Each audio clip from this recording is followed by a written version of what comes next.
মধ্যপ্রাচ্যে আবারও উত্তেজনার পারদ চড়তে শুরু করেছে। এবার সৌদি আরবের একটি গুরুত্বপূর্ণ বিমানবন্দরকে লক্ষ্য করে ড্রোন হামলার দাবি সামনে এসেছে। এই ঘটনার পর পুরো অঞ্চল জুড়ে নিরাপত্তা পরিস্থিতি নিয়ে নতুন করে উদ্বেগ তৈরি হয়েছে।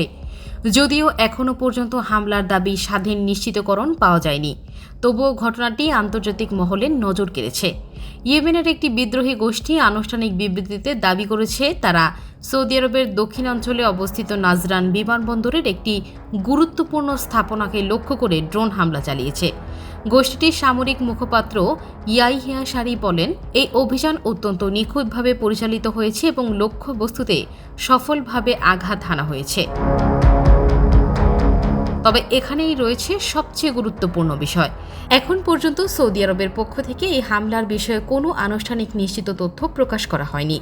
বিমানবন্দরে কী ধরনের ক্ষয়ক্ষতি হয়েছে, কোনো সামরিক বা বেসামরিক স্থাপনা ক্ষতিগ্রস্ত হয়েছে কিনা কিংবা কেউ হতাহত হয়েছে কিনা এইসব বিষয় নিয়ে স্বাধীনভাবে যাচাই করা তথ্য এখনও প্রকাশিত হয়নি।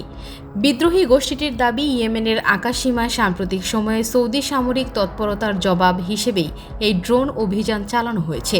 তবে এই দাবির বিষয়ে সৌদি কর্তৃপক্ষ এখনও কোনো মন্তব্য করেনি। নাজরান বিমানবন্দর সৌদি আরবের দক্ষিণাঞ্চলে ইয়েমেন সীমান্তের খুব কাছাকাছি অবস্থিত। ভৌগোলিক অবস্থানের কারণে এই অঞ্চল দীর্ঘদিন ধরেই নিরাপত্তাজনিত দিক থেকে অত্যন্ত স্পর্শকাতর। অতীতেও সীমান্তবর্তী এলাকায় ড্রোন ও ক্ষেপণাস্ত্র হামলার ঘটনা ঘটেছে। তাই নতুন এই দাবিকে ঘিরে আন্তর্জাতিক নিরাপত্তা বিশ্লেষকদের আগ্রহ বেড়েছে। বিশ্লেষকদের মতে বর্তমান সময়ে ড্রোন যুদ্ধ আধুনিক সংঘাতের ধরন অনেকটাই বদলে দিয়েছে। তুলনামূলক কম খরচী এবং দূরবর্তী অবস্থান থেকে লক্ষ্যবস্তুতে হামলা চালানো সম্ভব হয় ড্রোন এখন বিভিন্ন সশস্ত্র সংঘাতে গুরুত্বপূর্ণ অস্ত্রে পরিণত হয়েছে। ফলে মধ্যপ্রাচ্যের দেশগুলো তাদের আকাশ প্রতিরক্ষা ব্যবস্থা আরও শক্তিশালী করার চেষ্টা করছে। অন্যদিকে মধ্যপ্রাচ্যের সামগ্রিক পরিস্থিতি এখনও অত্যন্ত জটিল। ইরানকে ঘিরে উত্তেজনা, হরমুজ প্রণালীতে জাহাজ চলাচল নিয়ে উদ্বেগ, লোহিত সাগরে নিরাপত্তা সংকট এবং বিভিন্ন দেশের সামরিক উপস্থিতি সব মিলিয়ে পুরো অঞ্চলে একটি অস্থিতিশীল সময় অতিক্রম করছে। এমন পরিস্থিতিতে নতুন কোনো হামলার দাবি সামনে এলে আন্তর্জাতিক বাজার এবং কূটনৈতিক অঙ্গনেও তার প্রভাব পড়তে পারে। বিশেষজ্ঞদের মতে এই ধরনের ঘটনার ক্ষেত্রে তাৎক্ষণিকভাবে কোনো পক্ষের দাবি সত্য ধরে নেওয়া উচিত নয়। সংঘাতপূর্ণ অঞ্চলে বিভিন্ন পক্ষ নিজেদের অবস্থান শক্তিশালী করতে নানা ধরনের দাবি করে থাকে। তাই প্রকৃত পরিস্থিতি জানতে সংশ্লিষ্ট দেশের আনুষ্ঠানিক বিবৃতি, স্যাটেলাইট তথ্য এবং স্বাধীন আন্তর্জাতিক পর্যবেক্ষণের ওপর নির্ভর করাই সবচেয়ে গুরুত্বপূর্ণ। এদিকে আন্তর্জাতিক পর্যবেক্ষকরা পরিস্থিতির ওপর নিবিড় নজর রাখছেন, কারণ সীমান্তবর্তী এলাকায় যে কোনো নতুন সংঘাত দ্রুত বড় আকার ধারণ করতে পারে এবং তা আঞ্চলিক নিরাপত্তার পাশাপাশি বৈশ্বিক জ্বালানি বাজারেও প্রভাব ফেলতে পারে। সব মিলিয়ে সৌদি আরবের নাজরান বিমানবন্দরে ড্রোন হামলার এই দাবি মধ্যপ্রাচ্যে চলমান উত্তেজনায় নতুন মাত্রা যোগ করেছে। তবে এখন পর্যন্ত এটি মূলত ইয়েমেনের বিদ্রোহী গোষ্ঠীর দাবি হিসেবেই রয়েছে। তাই ঘটনার প্রকৃত চিত্র জানতে এখন সবার নজর থাকবে সৌদি আরবের আনুষ্ঠানিক বক্তব্য এবং স্বাধীন তদন্তের ফলাফলের দিকে।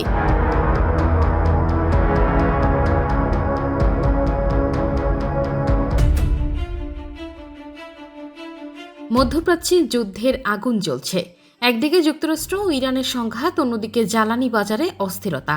কিন্তু এই পুরো পরিস্থিতির সবচেয়ে বড় সুবিধাভোগীকে মার্কিন সাময়িকী টাইমের এক বিশ্লেষণ বলছে এই সংঘাতে সবচেয়ে বেশি লাভবান হতে পারেন রাশিয়ার প্রেসিডেন্ট ভ্লাদিমির পুতিন। প্রথম দেখায় বিষয়টি অবাক করার মতো মনে হতে পারে, কারণ যুদ্ধ হচ্ছে যুক্তরাষ্ট্র ও ইরানের মধ্যে, অথচ লাভবান হচ্ছে রাশিয়া।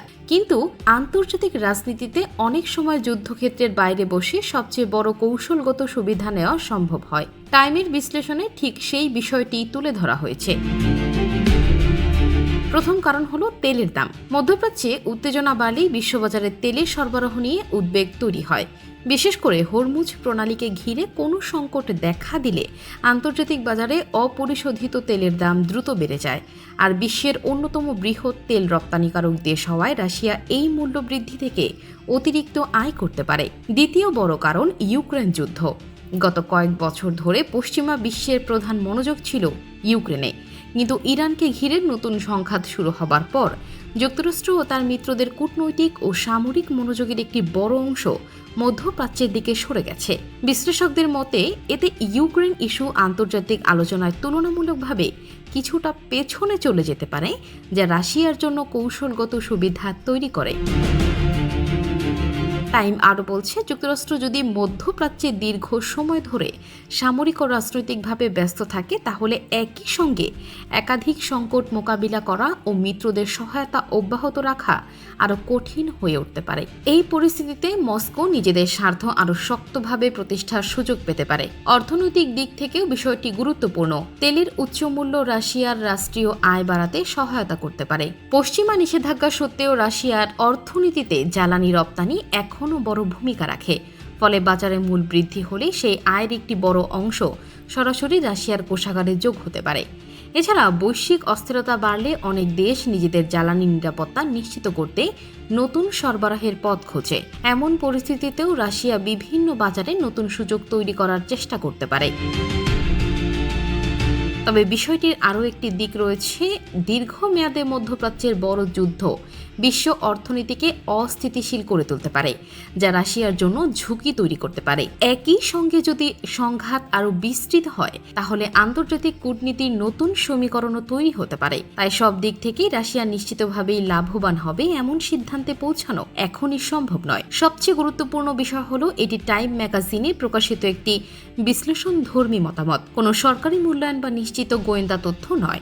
বিভিন্ন আন্তর্জাতিক বিশ্লেষকের এই বিষয়ে ভিন্ন মত রয়েছে, তাই বিষয়টি বিশ্লেষণ হিসেবেই দেখা উচিত, প্রতিষ্ঠিত সত্য হিসেবে নয়।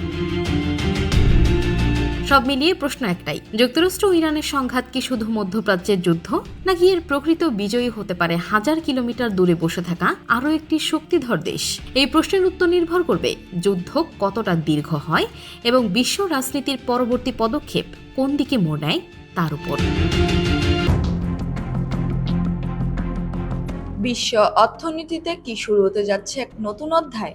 ডলারের বিকল্প খুঁজতে গিয়ে এবার বাংলাদেশকে বড় একটি প্রস্তাব দিয়েছে রাশিয়া। প্রস্তাবটি বাস্তবায়িত হলে বাংলাদেশ ও রাশিয়ার মধ্যে বাণিজ্য হতে পারে ভারতীয় রুপিতে, যা শুধু দুই দেশের সম্পর্ক নয়, পুরো দক্ষিণ এশিয়ার অর্থনৈতিক সমীকরণেও বড় পরিবর্তন আনতে পারে। কিন্তু প্রশ্ন হলো, রাশিয়া কেন হঠাৎ ভারতীয় রুপি ব্যবহার করতে চাইছে? আর বাংলাদেশে এই প্রস্তাবে রাজি হলে কি লাভ বা ঝুঁকি থাকতে পারে? চলুন পুরো বিষয়টি সহজভাবে বুঝে নেওয়া যাক। ইউক্রেন যুদ্ধ শুরুর পর যুক্তরাষ্ট্র ও পশ্চিমা দেশগুলো রাশিয়ার উপর হাজার হাজার অর্থনৈতিক নিষেধাজ্ঞা আরোপ করে। এর ফলে অনেক রুশ ব্যাংক আন্তর্জাতিক অর্থ লেনদেন ব্যবস্থা থেকে বিচ্ছিন্ন হয়ে যায়। ডলারের লেনদেনও কঠিন হয়ে পড়ে। তাই বিকল্প মুদ্রায় আন্তর্জাতিক বাণিজ্য বাড়ানোর চেষ্টা করছে মস্কো। এই প্রেক্ষাপটে বাংলাদেশকে নতুন প্রস্তাব দিয়েছে রাশিয়া। তাদের প্রস্তাব অনুযায়ী দুই দেশের বাণিজ্য ভারতীয় রুপিতে নিষ্পত্তি করা যেতে পারে। এজন্য একটি বিশেষ পেমেন্ট অবকাঠামো তৈরির কথাও বলা হয়েছে। পাশাপাশি ঢাকায় একটি রুশ ব্যাংকের শাখাও খোলার প্রস্তাবও পুনরায় দেওয়া হয়েছে, যাতে লেনদেন আরো সহজ হয়। এখন প্রশ্ন হলো, ভারতীয় রুপি কেন? এর কারণ, ভারত ইতিমধ্যেই রাশিয়ার অন্যতম বৃহৎ বাণিজ্যিক অংশীদার। দুই দেশের মধ্যে রুপিতে লেনদেন অভিজ্ঞতা রয়েছে। বাংলাদেশেও যদি একই ব্যবস্থায় যুক্ত হয়, তাহলে রাশিয়া, ভারত ও বাংলাদেশের মধ্যে একটি নতুন আর্থিক নেটওয়ার্ক গড়ে উঠতে পারে। বিশ্লেষকদের মতে এতে আন্তর্জাতিক বাণিজ্যে ভারতীয় রুপির গুরুত্বও বাড়তে পারে।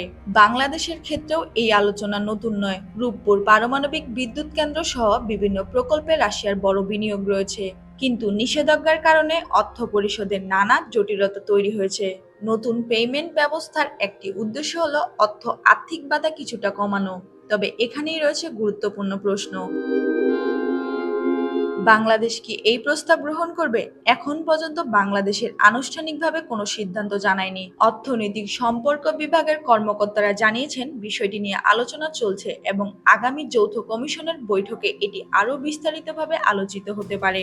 বিশেষজ্ঞদের মতে, রুপিতে বাণিজ্য চালু হলে ডলারের উপর নির্ভরতা কিছুটা কমতে পারে এবং নিষেধাজ্ঞাজনিত অর্থ প্রদানের সমস্যা মোকাবিলা সহজ হতে পারে। তবে একই সঙ্গে মুদ্রা বিনিময়, রুপি ব্যবহারযোগ্যতা, বৈশ্বিক মুদ্রা ব্যবস্থাপনা এবং কূটনৈতিক ভারসাম্যের মতো বিষয়ও সতর্কতার সঙ্গে বিবেচনা করতে হবে।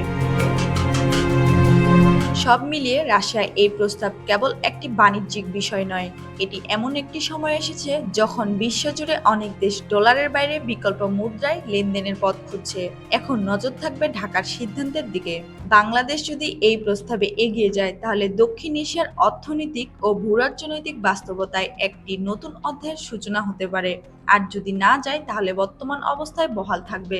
একটি বিষয় নিশ্চিত, বিশ্ব বাণিজ্যের নিয়ম ধীরে ধীরে বদলাচ্ছে, আর সেই পরিবর্তনের কেন্দ্রবিন্দুতে এখন বাংলাদেশের নামও আলোচনায় উঠে এসেছে।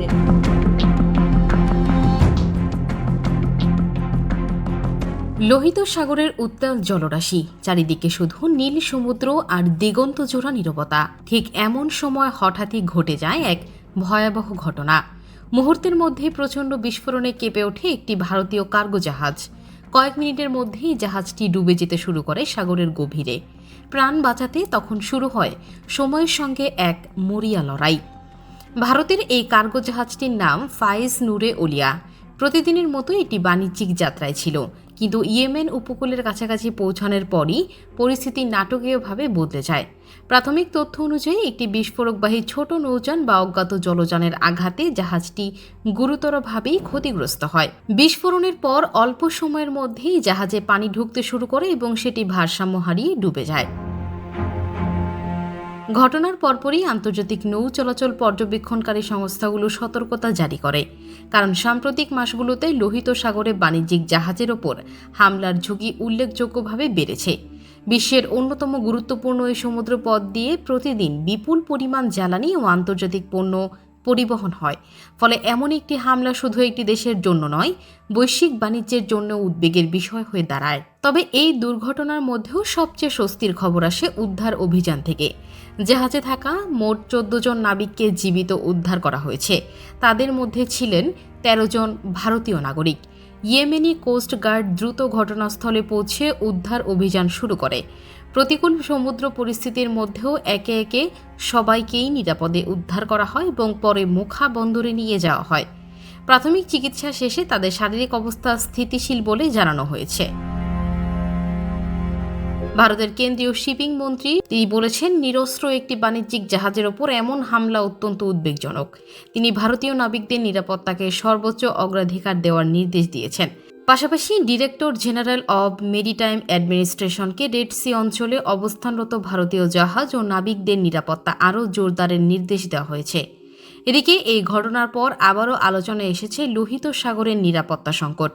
গত কয়েক মাস ধরে এই অঞ্চলে একের পর এক হামলার কারণে অনেক আন্তর্জাতিক শিপিং কোম্পানি তাদের জাহাজের রুট পরিবর্তন করেছে। কেউ কেউ আফ্রিকার দক্ষিণ প্রান্ত ঘুরে দীর্ঘ পথ ব্যবহার করছে, যার ফলে পরিবহন খরচ এবং সময় দুটিই বেড়ে যাচ্ছে। বিশ্লেষকদের মতে লোহিত সাগরের এই অস্থিরতা শুধু একটি আঞ্চলিক নিরাপত্তা সংকট নয়, এটি আন্তর্জাতিক অর্থনীতির ওপরও সরাসরি প্রভাব ফেলছে। কারণ ইউরোপ, এশিয়া এবং মধ্যপ্রাচ্যের মধ্যে বাণিজ্যের একটি বড় অংশ এই পথ দিয়েই পরিচালিত হয়। এখানে যে কোনো হামলা বিশ্ববাজারে জ্বালানি ও পণ্যের দামে প্রভাব ফেলতে পারে। এদিকে জলপথের নিরাপত্তা জোরদারে নতুন উদ্যোগও নেওয়া হচ্ছে। মিশরীয় নৌবাহিনীর তৎপরতা বাড়ানো হয়েছে। একই সঙ্গে সৌদি আরবের নেতৃত্বে একটি নতুন বহুজাতিক নৌজোট গঠনের উদ্যোগ নেওয়া হয়েছে। বিভিন্ন দেশের অংশগ্রহণে গঠিত এই উদ্যোগের লক্ষ্য হল আন্তর্জাতিক বাণিজ্যিক জাহাজ চলাচল নিরাপদ রাখা এবং ভবিষ্যতে এমন হামলার ঝুঁকি কমানো। সব মিলিয়ে ভারতীয় কার্গো জাহাজে এই হামলা আবারও প্রমাণ করল লোহিত সাগর এখন বিশ্বের সবচেয়ে স্পর্শকাতর সামুদ্রিক অঞ্চলের একটি। যদিও 14 জন নাবিক জীবিত উদ্ধার হওয়ায় বড় ধরনের প্রাণহানি এড়ানো গেছে, তবুও এই ঘটনা আন্তর্জাতিক নৌ নিরাপত্তা এবং বৈশ্বিক বাণিজ্য নিয়ে নতুন করে উদ্বেগ সৃষ্টি করেছে। এখন নজর থাকবে তদন্তে কারা এই হামলার পেছনে ছিল এবং ভবিষ্যতে এমন ঘটনা ঠেকাতে আন্তর্জাতিক সম্প্রদায় কী পদক্ষেপ নেয়। মানুষের জীবনে রিজিক শুধু অর্থ উপার্জনের বিষয় নয়, বরং ইবাদতেরও একটি গুরুত্বপূর্ণ অংশ। একজন মুসলমানের উপার্জন যদি হালাল হয়, তাহলে সেই আয়ে বরকত আসে। কিন্তু যদি আয়ের উৎস হয় হারাম, তাহলে সেই সম্পদ মানুষের দুনিয়া ও আখিরাত দুই জীবনেই নেতিবাচক প্রভাব ফেলতে পারে। ইসলামী শরীয়তে এমন কিছু পেশা ও আয়ের উৎস রয়েছে যেগুলোকে স্পষ্টভাবে নিষিদ্ধ বা হারাম বলা হয়েছে। ইসলামী গবেষকরা বলছেন, শুধু বেশি আয় করাই নয়, সেই আয়ের উৎস হালাল কিনা সেটিও গুরুত্বপূর্ণ। পবিত্র কোরআনে আল্লাহ তাআলা বলেন, হে মানুষ, পৃথিবীতে যা কিছু হালাল ও পবিত্র রয়েছে তা থেকে আহার করো এবং শয়তানের পদাঙ্ক অনুসরণ করো না। সূরা আল বাকারা আয়াত 168। তাহলে ইসলামের দৃষ্টিতে কোন কোন পেশাকে হারাম বলা হয়েছে? প্রথমেই রয়েছে সুদের সঙ্গে সংশ্লিষ্ট পেশা। ইসলামে সুদ বা রিবা কঠোরভাবে নিষিদ্ধ। শুধু সুদ গ্রহণ বা প্রদান নয়, সুদের হিসাব লেখা, চুক্তি তৈরি করা কিংবা সেই লেনদেনে সহযোগিতা করাকেও কঠিনভাবে নিরুৎসাহিত করা হয়েছে। রাসূল সাল্লাল্লাহু আলাইহি ওয়াসাল্লাম বলেছেন, আল্লাহ সুদ গ্রহীতা, সুদদাতা, সুদের লেখক এবং সাক্ষী সবার উপর লানত করেছেন। সহিহ মুসলিম। দ্বিতীয়ত রয়েছে মদ ও মদ সংশ্লিষ্ট ব্যবসা।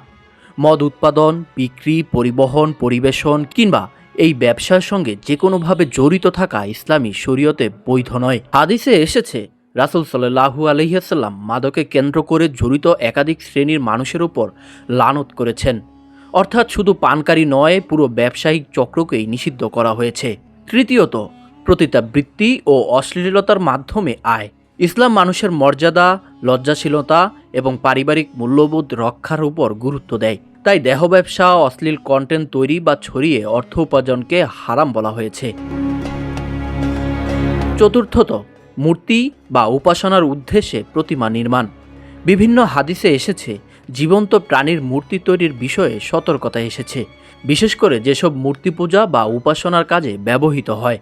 তবে আধুনিক প্রযুক্তি, চিকিৎসা, শিক্ষা কিংবা শিল্পকলার কিছু ক্ষেত্রে বিষয়টিকে নিয়ে সমসাময়িক ইসলামিক গবেষকদের মধ্যে ভিন্ন মত রয়েছে। তাই এই ধরনের বিষয়ে নির্ভরযোগ্য আলেমের পরামর্শ নেওয়ার পরামর্শ দেওয়া হয়। পঞ্চম এবং শেষ বিষয়টি হলো, যে কোনো পেশা যার মূল ব্যবসায়ী হারাম, যেমন জুয়া পরিচালনা, ঘুষ, প্রতারণা, চুরি, ডাকাতি কিংবা মানুষের সম্পদ অন্যায়ভাবে আত্মসাৎ করে অর্থ উপার্জন। পবিত্র কোরআনে আল্লাহ বলেন, তোমরা একে অপরের সম্পদ অন্যায়ভাবে ভক্ষণ করো না।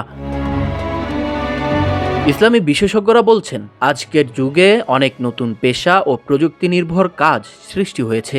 তাই কোনো চাকরি বা পেশাকে যাচাই বাছাই ছাড়া হারাম বলে ঘোষণা ঠিক নয়।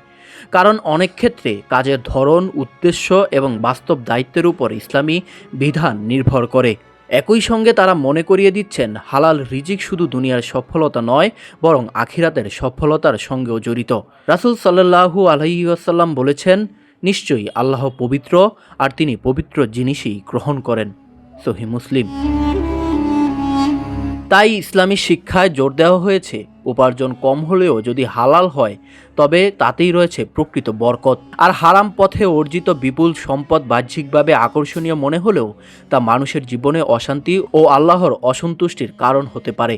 সবশেষে মনে রাখতে হবে, কোনো ব্যক্তি বা নির্দিষ্ট পেশা সম্পর্কে চূড়ান্ত ধর্মীয় রায় দেওয়ার আগে কোরআন, সহিহ হাদিস এবং যোগ্য ইসলামী আলেমদের ব্যাখ্যা অনুসরণ করাই একজন মুসলমানের জন্য সবচেয়ে নিরাপদ।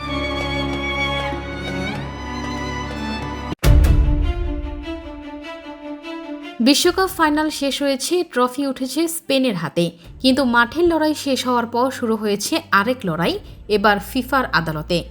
বিশ্বকাপ ফাইনালের পর সংঘর্ষ, রাজনৈতিক ব্যানার এবং অসদাচরণের অভিযোগে আর্জেন্টিনা ফুটবল অ্যাসোসিয়েশন ও একাধিক খেলোয়াড়ের বিরুদ্ধে আনুষ্ঠানিক শাস্তিমূলক কার্যক্রম শুরু করেছে ফিফা। প্রশ্ন হলো, কোন কোন অভিযোগে অভিযুক্ত হয়েছে আর্জেন্টিনা আর কী ধরনের শাস্তি হতে পারে। বিশ্বকাপ ফাইনালে অতিরিক্ত সময়ে স্পেনের কাছে 1-0 গোলে হারের পর শেষ বাঁশি বাজার সঙ্গে সঙ্গেই দুই দলের খেলোয়াড়দের মধ্যে উত্তেজনা ছড়িয়ে পড়ে।